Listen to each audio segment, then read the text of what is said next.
Hello guys and welcome back to the next video of accounts Adda. आज हमारे video में 93 और उसमें हम पढ़ने वाले हैं रिडम्पशन ऑफ डिबेंचर्स का लास्ट टॉपिक। आज हमारी बुक 2 यानी कि जो कंपनी की सेकंड बुक है वो हमारी खत्म होने वाली है और इसके बाद हम नेक्स्ट बुक स्टार्ट करेंगे रेशियो और कैश फ्लो, पहले उसका कंप्लीट करेंगे। सो गाइस आज की जो वीडियो है वो है redemption of debentures into through conversion. इससे पहले हमने एक वीडियो पढ़ी थी जिसमें redemption of debenture through conversion ही कर रहे थे, बट वो था ऑन मैच्योरिटी या आफ्टर मैच्योरिटी। आज जो हम पढ़ेंगे वो है बिफोर मैच्योरिटी। ये टॉपिक पूरे चैप्टर का सबसे कंफ्यूजिंग टॉपिक है क्योंकि इसमें एक नहीं 2-3 चीजें हमें ध्यान में रखनी पड़ती है। तो टॉपिक पे आने से पहले हम थोड़ा सा रिवर्स गियर डालेंगे।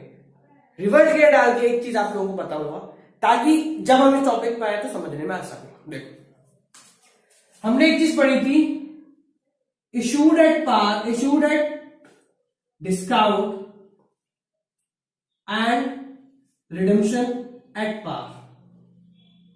कि भाई डिबेंचर अगर इशू करेगा डिस्काउंट पर, रिडेम्पशन पार पे हो रहा है तो उसकी एंट्री क्या होती है।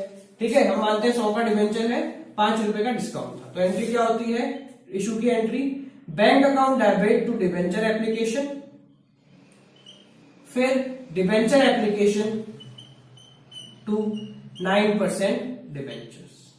ठीक है, या डिस्काउंट आता था, डिस्काउंट है क्योंकि, तो discount on issue of debentures to 9% debentures. ठीक है, यह आता था 95, 95, 95, 5 और 100। क्योंकि रिडम्पशन पार पे है तो हमें एंट्री में कोई भी चेंज नहीं करना पड़ता। अब जाके समझना, issued at discount and redemption at premium. Issue हुआ था डिस्काउंट पे और रिडेम्पशन कितना है, प्रीमियम पे। यानी 100 का डिबेंचर है, 5 रुपए के डिस्काउंट पे इशू हुआ है और रिडीम करते टाइम 10 रुपए का प्रीमियम और चुकाना पड़ेगा। ठीक है, तो एंट्री स्टार्टिंग की तो यही होती थी। इस एंट्री में क्या फर्क पड़ जाएगा, ये तो नॉर्मल। ठीक है, बाकी एक अकाउंट डेबिट में खुलता था लॉस ऑन इशू और एक अकाउंट क्रेडिट में खुलता था प्रीमियम और रिडम्पशन। ये हमने पहले पढ़ा था। अब एक चीज को ध्यान में समझना, यहां पे भी 10। जब ऐसा होता है यानी डिस्काउंट है और प्रीमियम है, इशू पे डिस्काउंट है और उस पे प्रीमियम है, तो ध्यान से इन दोनों चीजों को देखो। Loss on issue of debenture, issue करते टाइम जो नुकसान हो, डिस्काउंट और इशू ऑफ डिबेंचर, इशू करते टाइम जो डिस्काउंट मिला, तो ये दोनों चीजें एक तरीके से कंपनी का लॉस ही है। ये दोनों चीजें एक तरीके से कंपनी का नुकसान ही है। तो कंपनी कभी कभार क्या करती है, इन दोनों के अलग अलग अकाउंट खोलने की बजाय इन दोनों को एक ही अकाउंट में डिनोट कर देती है, जिसको हम बोलते हैं loss on issue of debentures. ठीक है, यानी इस एंट्री में हम ये करने की जगह इन दोनों को मिटा के एक ही अकाउंट लिख सकते थे, loss on issue of debenture total 15। ठीक है, ये कब होता है कि भाई अगर डिस्काउंट पे है और रिडेम्पशन प्रीमियम पे है तो दो अलग अलग लॉस दिखाने की बजाय हमने एक ही लॉस दिखा दिया और दोनों में अमाउंट जोड़ दिया। समझ में आ गया, ये हमने पहले पढ़ चुके हैं। अब समझ, अब जो ये 15 रुपए का लॉस था, हम इसको क्या करते हैं, रिटर्न ऑफ करते हैं। एक रिटर्न ऑफ की वीडियो है मेरी, वो आप जाके देखो। ठीक है, मैं मानता हूं 3 साल में रिडीम करना है, रिटर्न ऑफ करना है। ठीक है, तो हर साल 5-5 रुपए में क्या करूंगा, पीएनएल में ट्रांसफर करता चलूंगा। हर साल 5-5 रुपए पीएनएल में ट्रांसफर करता चलूंगा। अब समझो, अभी जो हमने पढ़ा था ऑन मैच्योरिटी या आफ्टर मैच्योरिटी, इसका मतलब क्या है कि भाई जो डिबेंचर है वो पेमेंट की तारीख आ गई। ठीक है, तो हमें कोई मतलब नहीं था कि डिस्काउंट पे इशू हुए या पार पे हुए या प्रीमियम पे।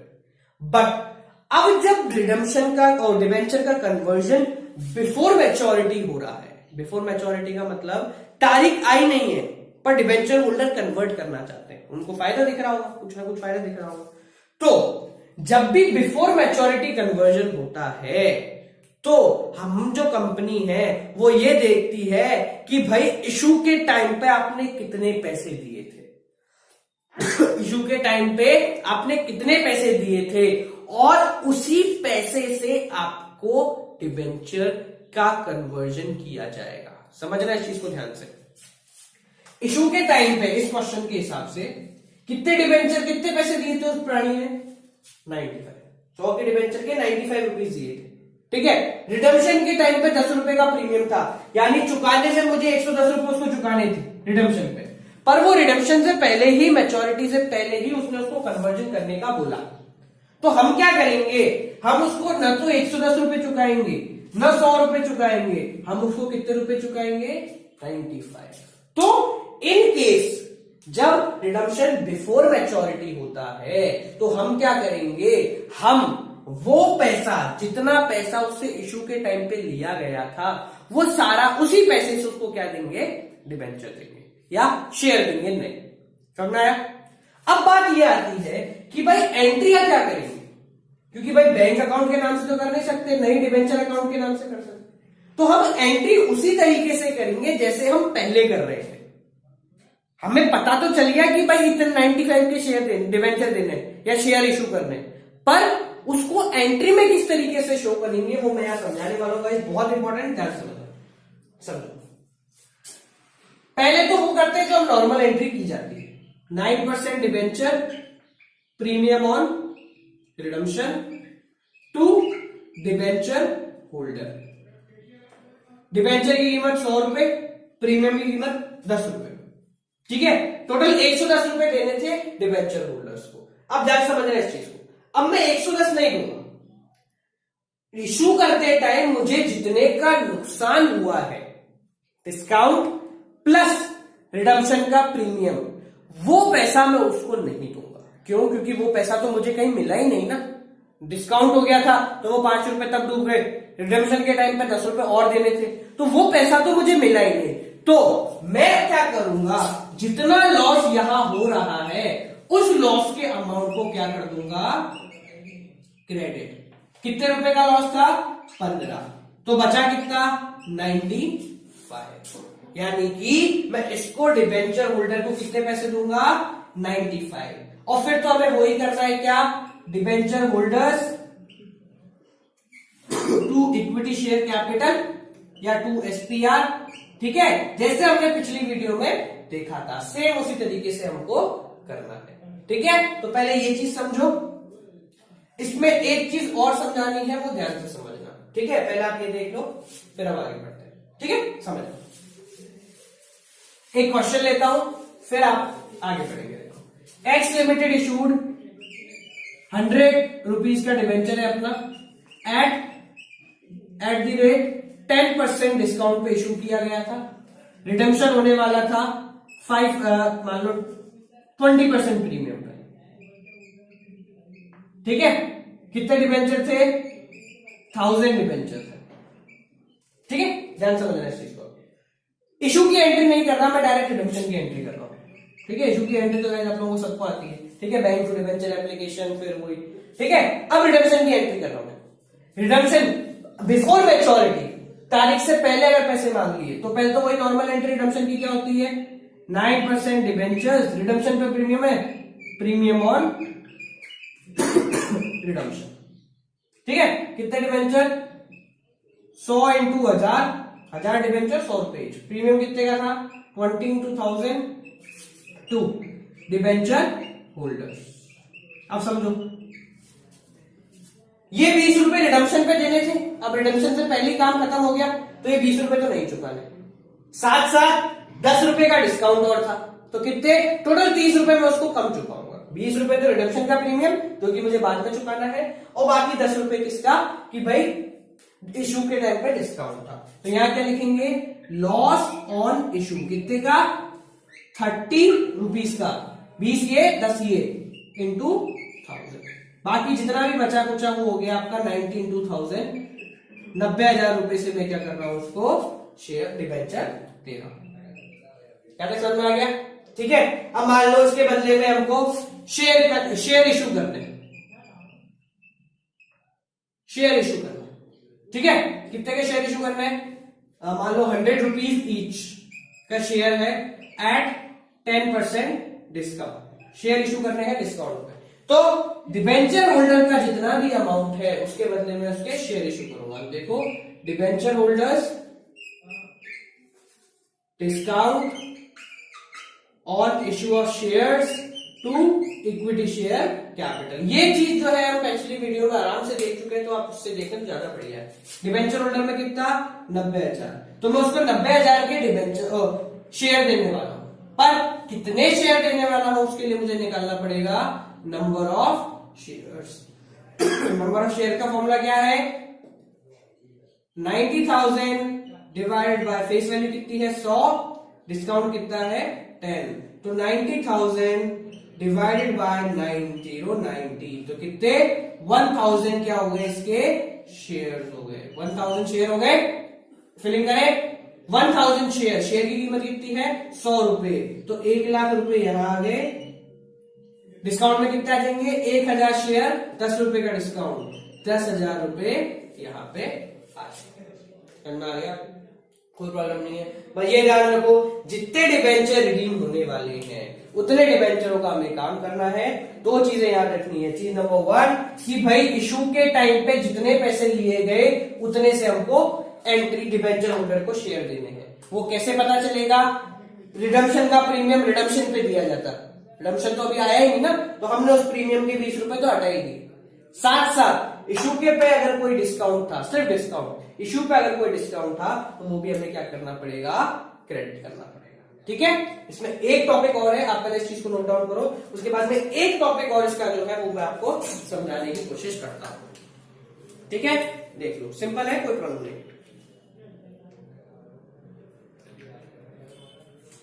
ठीक है, देख अब जो टॉपिक है वो क्या है अपना, यही क्वेश्चन लेते हैं एज इट इज। ठीक है, इसमें एक चीज समझते हैं, यहां लिख देता हूं, देखो